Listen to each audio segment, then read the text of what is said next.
Assalamualaikum warahmatullahi wabarakatuh. Salam sejahtera, salam sehat untuk kita semua. Sofi, Sobat Filsafat Musa As'ari, tetap stay tune di channel Musa As'ari. Kita di sini akan mengupas lebih lanjut ilmu-ilmu tentang kefilsafatan. Nah, ini sudah pakarnya, sudah tidak lagi perlu diragukan lagi. Nah, sudah hadir di tengah-tengah kita Prof. Musa As'ari tercinta. Sehat ya, Prof? Sehat, alhamdulillah. Alhamdulillah. Sehat ya orang tua. Iya, tetap semangat anywhere, anytime. Pokoknya seperti itu. Selalu memberikan manfaat dan mesin otak tentunya tidak boleh mati gitu ya, Prof. Harus. Itu yang selalu always remember with me. Nah, selalu tidak boleh mati otak kita. Karena ketika hakikat manusia itu kan bagaimana berpikir secara bebas, itu sepenuhnya manusia, hakikat manusia. Bahkan ketika ia memilih ini, Prof, untuk berpikir saya mau mikir apa, saya mau berpikir tentang apa, itu juga bebas-bebas saja tentunya seperti itu. Nah, ini hubungannya dengan kemerdekaan. Nah, kemerdekaan RI yang ke-79. Bagaimana manusia itu sendiri bebas berpikir, merdeka berpikir. Nah, apa sebetulnya makna dari kemerdekaan dalam kehidupan itu sendiri, Prof? Kita kupas tuntas. Sofi, Sobat Filsafat Musa As'ari, kita simak berikut dalam perspektif Musa As'ari. Silakan, Prof. Iya, kalau ditanyakan apa manusia, saya kira indikator pokoknya adalah berpikir. Iya. Karena berpikir itu awal dari peradaban. Jika manusia nggak berpikir, maka tidak akan pernah ada peradaban itu. Nah, kalau kita hari ini bicara mengenai kemerdekaan Republik Indonesia, pertanyaan saya adalah, apa manusia Indonesia itu? Ya, itu saya kira pertanyaan yang paling penting.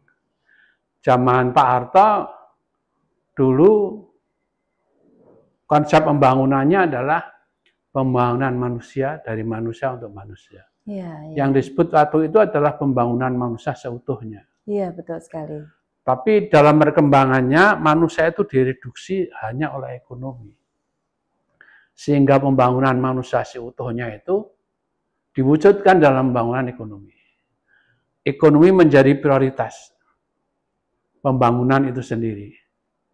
Zaman Jokowi dijabarkan dengan kerja.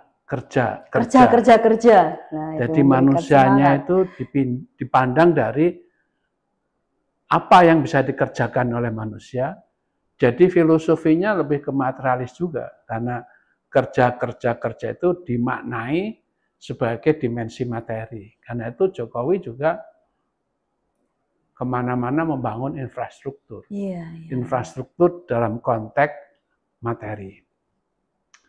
Jadi ini sampai sekarang saya kira kita belum menemukan rumusan yang disepakati bersama. Apa itu manusia Indonesia itu? Nah, kalau nggak ada rumusan yang disepakati oleh bangsa ini, maka tergantung bagaimana konsep pemimpin tentang manusia. Nah, ini persoalan lah. Tapi ini nanti biar lama-lama Indonesia, biarlah juga alam yang berbicara tentunya nanti, juga supporting dari masyarakat Indonesia pada umumnya. Nanti mereka akan menemukan sendiri sebenarnya setelah ini gagal konsep manusia yang fisik itu, lalu mereka akan mencari manusia-manusia yang sebenarnya itu manusia yang kayak apa. Nah, tadi dipertanyakan mengenai kebebasan berpikir. Ya. Pertanyaan saya adalah, apakah berpikir itu bisa di penjara? Artinya dibatasi oleh ruang dan waktu. Ya, ruang waktu mesti membatasi. Batas.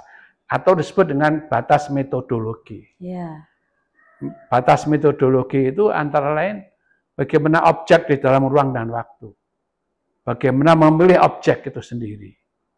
Tapi berpikir itu sendiri tidak bisa dibatasi. Selain metodologi lagi. Orang mau berpikir apa saja boleh.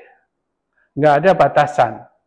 Bahkan tidak ada yang haram untuk dipikirkan. Apa saja bisa dipikirkan. Manusia kan hanya bisa dipenjara tubuhnya, tapi bukan pikirannya. Ya. Terbukti di dalam penjara, banyak pikiran-pikiran besar dilahirkan oleh para tokoh terdahulu ya, malah menciptakan karya-karya pemikiran. Itu dari penjara. Jadi tubuhnya bisa dibatasin, bisa dipenjara, tapi pikirannya tidak. Ya. Jadi kita mesti memberi ruang kepada berpikir untuk memikirkan apa saja. Nggak usah dibatasin. Yang bisa dibatasin itu perbuatan. Hari ini saya nggak punya hak untuk memukul kamu ya. Iya, waduh, jadi perbuatan itu dibatasin. Iya. Tapi kalau berpikir, mana batasnya? Kita mau tanya, berpikir itu mana batasnya selain metodologi? Ya. Jadi orang harus memberikan ruang yang sebebas-bebasnya untuk berpikir. Bahkan dalam pandangan saya, berpikir itu bebas sebebas-bebasnya. Iya, nggak bisa dibatasin oleh apapun kecuali metodologinya. Tapi kalau berpikir itu sudah menjadi action, sudah menjadi perbuatan, baru perbuatannya itu dibatasin.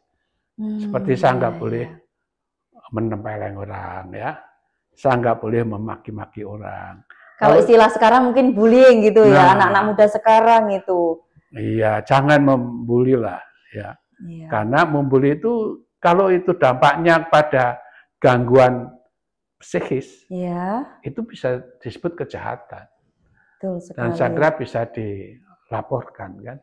Iya. Jadi harus kita bedakan, berpikir itu bebas, tapi berbuat tidak bebas.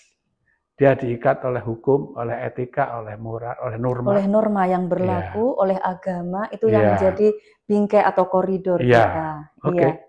Terima kasih, tetap dalam Bingkai Bincang Kefilsafatan bersama Musa Asy'ari.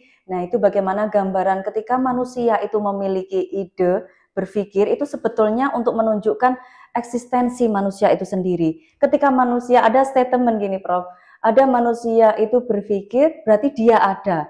Ketika manusia tidak ada, berarti dia bagaikan orang yang tidak berpikir, seperti mati. Nah itu. Kemudian gini Prof, ketika coba graduasi atau tahapan-tahapan berpikir yang secara merdeka itu seperti apa Prof? Mungkin kan ada berpikir ansih, berpikir apa, macam-macam. Nah itu kalau dalam perspektif Prof Musa itu sendiri, apa tahapan dalam berpikir yang dalam bingkai koridor yang harus kita penuhi sebagai kita manusia? Seyogianya seperti apa? Seperti tadi saya katakan, berpikir itu terikat oleh metodologi.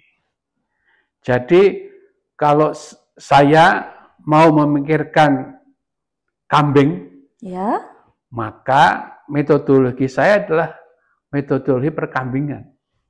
Kalau saya memikirkan kambing tapi dengan cara yang bukan kambing, ya nggak cocok dong. Masa yang diberikan kambing tapi metodologinya pakai metodologi metalurgi, kan nggak cocok.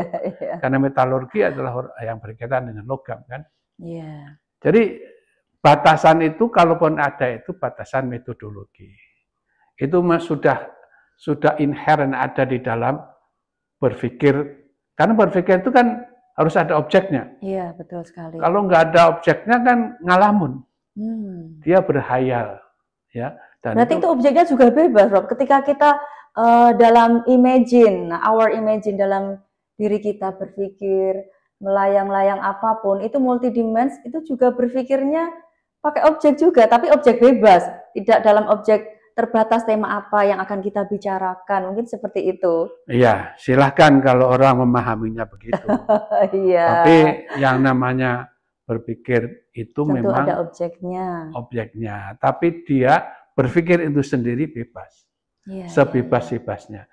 Kadang-kadang orang tidak setuju berpikir bebas, karena yang dia lihat adalah perbuatan. Orang harus dibedakan antara berpikir dan berbuat.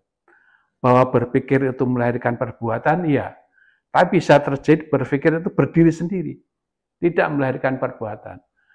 Contohnya kalau saya memikirkan tentang planet, atau saya memikirkan tentang matahari, apa perbuatan yang lain dari situ? Ya, jadi itu boleh apa saja boleh dipikirkan. Tapi kalau sudah menyangkut perbuatan, itu nggak ada kebebasan. Betul sekali itu. Berarti kalau sudah dalam to do to action dalam perbuatan, maka harus diperhatikan juga seyuknya kita tidak boleh keluar dari koridor aturan, norma yang berlaku. Tentunya ketika kita hidup di Indonesia, maka bagaimana aturan yang berlaku di Indonesia.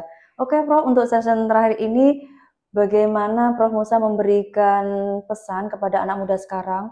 Banyak sekali sekarang bullying, itu juga mereka mikirnya bebas mau bersikap apa, kemudian bagaimana dampak negatif dari ketika mereka bermain game dalam dunia kotak, yaitu gadget itu sendiri, mereka sepertinya tidak dalam satu tempat, di tempat-tempat yang lain, tapi mereka bisa berkomunikasi secara langsung, to direct seperti itu. Nah, itu bagaimana seharusnya generasi pemuda saat ini, apalagi mengisi kemerdekaan Republik Indonesia. Silakan, Prof. Itu kan ada kita sudah punya undang-undangnya kan, di ITE ya. Saya kira di sana kalau orang mengatakan sesuatu dan perkataan itu melukai hati orang itu, nah dia bisa kena sanksi hukum. Karena perkataan itu juga bagian dari perbuatan. Jadi tidak ada kebebasan. Ya. Jadi kata-kata itu mesti harus terikat oleh etika. Saya kira itu yang dimaksud bebas itu berpikirnya ensih, berpikirnya itu tok gitu. Tapi kalau berpikir itu sudah melangkah ke perbuatan, maka di perbuatannya nggak ada kebebasan. Itu maksudnya. Iya. Terima kasih Sofi Sobat Filsafat Musa Asy'ari, tetap stay tune di channel Musa Asy'ari. Kita akan bertemu lagi dan mengupas tentang seputar kefilsafatan dalam bingkai bincang santai kefilsafatan Musa Asy'ari. Terima kasih, sampai ketemu lagi di sesi berikutnya. Jangan lupa like, subscribe, dan share. Jika ada pertanyaan atau apapun bisa tuliskan di kolom chat. Nanti kita akan kupas lagi ya, Prof. Mungkin banyak sekali murid-murid Prof Musa di sana itu yang sudah rindu, sudah kangen. Yang penting mesin otak jangan sampai mati. Always smart anywhere, anytime. Terima kasih. Tetap semangat. Assalamualaikum warahmatullahi wabarakatuh.